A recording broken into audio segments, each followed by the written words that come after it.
মুখ্যমন্ত্ৰীৰ নিৰ্বাচনী আচৰণবিধি উলংঘা কৰাৰ অভিযোগ আমিনুল ইছলামৰ। বিজেপিৰ বিৰুদ্ধে 4টা অভিযোগ লৈ নগাঁও আয়ুক্তৰ কাৰ্যালয়ত উপস্থিত আমিনুল ইছলাম।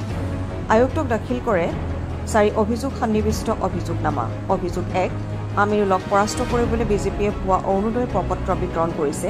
অভিযোগ 2, বাৰ্তা নামৰ এক প্ৰচাৰ পত্ৰিকাত মুখ্যমন্ত্ৰীৰ নাম সংলগ্ন কৰি ভয় ভাবুকিৰে ৰাইজৰ পৰা ভোট আদায় কৰাৰ অপচেষ্টা বিজেপিৰ। অভিযোগ 3, চৰকাৰৰ পৰা লাভ কৰা আঁচনিসমূহ কৰ্তন কৰি দিয়াৰ ভাবুকি প্ৰদান কৰি ভোট আদায়ৰ চেষ্টা। অভিযোগ 4, আশাকৰ্মী, অংগনবাদী কৰ্মী, চৰকাৰী গাঁওবুঢ়া আদিক বিজেপিৰ হৈ নিৰ্বাচনী প্ৰচাৰ চলাবলৈ বাধ্য কৰোৱা। আজি মই নগাঁও জিলা উপায়ুক্তৰ কাৰ্যালয়ত আহি পেলাই মই এটা কমপ্লেইন দিলোঁ আৰু যেহেতু তেখেত আমাৰ নগাঁও লোকসভা সমষ্টিৰ ৰিটাৰ্ণিং অফিচাৰৰ দায়িত্বত আছে, গতিকে আজি মই যিটো অভিযোগ দাখিল কৰিলোঁ সেই অভিযোগত বিজেপি দলে নগাঁও লোকসভা সমষ্টিত মোক পৰাস্ত কৰিবলৈ যিকেইটা ষড়যন্ত্ৰ কৰি আছে সেইকেইটা মই লিখিতভাৱে অভিযোগ দিছোঁ। তাতে প্ৰথম অভিযোগটো হ'ল যে বিজেপি দলে তেওঁলোকে ভুৱা অৰুণোদয়ৰ ফৰ্ম বিতৰণ কৰি আছে। মাইকী মানুহ বিশেষকৈ মহিলাসকলক মাতি লৈ তেওঁলোকক এটা ফৰ্ম ফিল আপ কৰাই আছে আৰু কৈছে যে এই ফৰ্মটো আপোনালোকে আমাক জমা দি দিয়ক, বিজেপিত ভোটটো দি দিব, লগে লগে আপোনালোকে টকা পাই যাব। আৰু সেই টকাটো তেওঁলোকে কৈছে ইমান দিনে আপোনালোকে 1250কৈ পাইছিলে, এতিয়া 10,000 15,000 পাব। গতিকে এই যে ভুৱা ফৰ্ম, এইটো অৰুণোদয়ৰ ফৰ্ম নহয়, ওপৰত পদুম ফুলৰ ছবি থকা এটা ফৰ্ম বিতৰণ কৰি এনেকৈ মহিলাসকলক তেওঁলোকে বিভ্ৰান্ত কৰি আছে। আৰু সেই যে তেওঁলোকে এনেকৈ বুজাই আছে, ইয়াৰ ভিডিঅ' কৰি পেলাই ভিডিঅ'টো আমি ৰিটাৰ্ণিং অফিচাৰৰ মোবাইলত মই আজি দিছোঁ যে তেওঁলোকে কি কি কথা কৈ আছে, কেনেকৈ বুজাই আছে।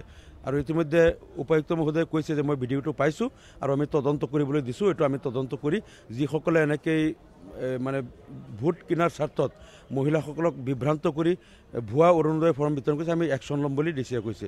আৰু দ্বিতীয় অভিযোগটো আমাৰ হ'ল যে তেওঁলোকে এটা প্ৰচাৰ পত্ৰিকা বাৰ্তা নামেৰে এটা লিফলেট প্ৰচাৰ কৰি আছে, তাৰ তলত হিমন্ত বিশ্ব শৰ্মাৰ চহী আছে। আৰু ইয়াত মুখ্যমন্ত্ৰী বুলি লিখা নাই, হিমন্ত বিশ্ব শৰ্মা বুলি লিখি চহী কৰা আছে। আৰু ইয়াত লিখিছে যে প্ৰতিজন ভোটাৰে যেতিয়া ভোটদান কৰিবলৈ যাব, তাত যিসকল বিজেপি দলৰ পুলিং এজেণ্ট থাকিব, তেওঁলোকে সেই ভোটাৰজনে কোনটো সময়ত ভোটদান কৰিছে সময়টো ভোটাৰ তালিকাত লিখি ৰাখে যাতে। আৰু এই তালিকাখন মুখ্যমন্ত্ৰী তাত পঠাব আৰু মুখ্যমন্ত্ৰীয়ে তাৰ পৰা তেওঁলোকে মনিটৰ কৰিব। টাইমটো পালে এই মানুহজনে ক'ত ভোট দিছে তাৰ পৰা মনিটৰ কৰি তেওঁলোকে উলিয়াব পাৰিব। অৰ্থাৎ মানুহক এটা ভয় দেখুৱাব খুজিছে, কোনোবাই যদি বিজেপিক ভোট নিদি বেলেগত ভোট দিয়ে তেনেহ'লে সেই টাইমিংটো চাই মুখ্যমন্ত্ৰীৰ অফিচৰ পৰা তেওঁলোকে কিবা বিশেষ ব্যৱস্থাৰে, কিবা তেওঁলোকৰ মেচিন আছে, এই মেচিনেৰে তেওঁলোকে ওলাই দিব কোনে ক'ত ভোট দিছে। এইটো আমাৰ দ্বিতীয় অভিযোগ।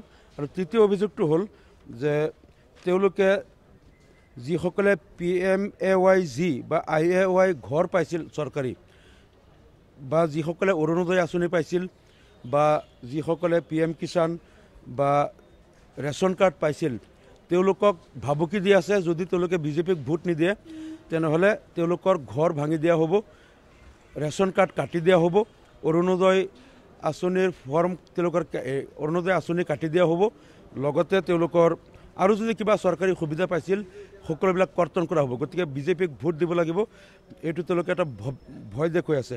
4 নম্বৰ, তেওঁলোক আমাৰ অভিযোগটো হ'ল যে তেওঁলোকে গাঁওবুঢ়া, আশাকৰ্মী, অংগনবাদী কৰ্মী, অংগনবাদী ছুপাৰভাইজাৰ, স্বাস্থ্যকৰ্মী, তেওঁলোকক মাতি আনি পেলাই তেওঁলোকৰ অফিচাৰক দি মাতি আনি এক জেগাত সমবেত কৰিছে আৰু তেওঁলোকক বিজেপিৰ হকে প্ৰচাৰ চলাবলৈ বাধ্য কৰিছে।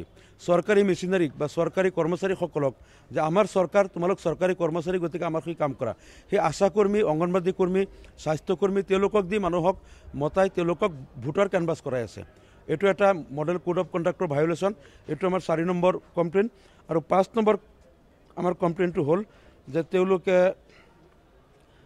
ভোটাৰক কৈ আছে যে তেওঁলোকে ভোটদান কৰোঁতে মোবাইলত ভিডিঅ' কৰিব লাগিব। ভোটটো তেওঁলোকে ক'ত দিছে, যদি বিজেপিত ভোট দিয়াৰ লগে লগে তেওঁলোকে ফটো বা ভিডিঅ' কৰিব লাগিব ভোটটো তেওঁলোকে বিজেপিত দিছে বুলি। তাৰপিছত তেওঁলোকৰ যে প্ৰভাৰী বা তেওঁলোকৰ পৃষ্ঠা প্ৰমুখ আছে তেওঁলোকক পঠাব লাগিব এইটো। গতিকে এইটো আৰু মডেল কোড অফ কণ্ডাক্টৰ ভায়োলেশ্যন। কোনোবাই ভোটটো গোপনে দিয়ে, কোনে ক'ত দিছে এইটো ভিডিঅ' কৰিবলৈ কোৱা বা এনেকৈ ফটো মাৰিবলৈ কোৱা, এইটো আমি ভাবোঁ যে আদৰ্শ আচৰণবিধিৰ পৰিপন্থী।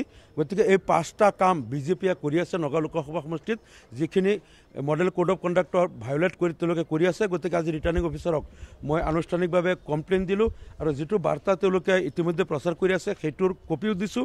আৰু তেওঁলোকে অৰুণোদয় ফৰ্ম ফৰ্মৰ নামত যে মহিলাসকলক গোটাই লৈ তেওঁলোকে ভোট দিলে তেওঁলোকে 12,000 15,000 টকা পাব, এইবিলাক যে প্ৰচাৰ কৰি আছে তাৰ ভিডিঅ'টোও দিছোঁ। এতিয়া আমি আশা কৰিছোঁ যে ৰিটাৰ্ণিং অফিচাৰে তেওঁলোকে চমুটো একশ্যন লৈ পেলাই এই যিখিনি তেওঁলোকে আদৰ্শ আচৰণবিধি উলংঘা কৰি আছে তাৰ বিৰুদ্ধে একশ্যন ল'ব লাগে, এইটো আমি দাবী জনাইছোঁ। Bureau' report SN India 24।